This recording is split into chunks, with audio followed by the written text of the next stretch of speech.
como abrir a bandeja de chip no seu Poco C85. Bom, pessoal, então para você conseguir abrir a bandeja de chip, você vai precisar aí de uma chavinha que acompanhe o seu dispositivo. Se caso você não tem essa chavinha, você pode utilizar em um brinco ou também um clipe de papel, tá ok? Então para abrir, pessoal, a bandeja fica bem aqui, ó, no topo da tela, logo na parte lateral aqui, ó, ok? Então você vou virar o aparelho para facilitar. E aqui ele tem bem um furinho, tem um furo. E você vai colocar a sua chavinha bem no furinho, ó.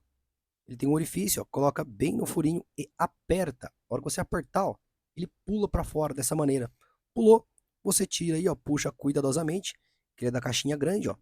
E pronto, ó, já está aqui em mãos. Então você consegue colocar aí 2 chips de operadora e também um micro SD, ó, para colocar também super simples, ó, já vem no lado certinho. Colocou ele, ó, travou e é só colocar o seu chip ou o seu cartão ou retirar também. Bom, espero que esse vídeo tenha te ajudado de alguma forma e até o próximo vídeo. Tchau, tchau.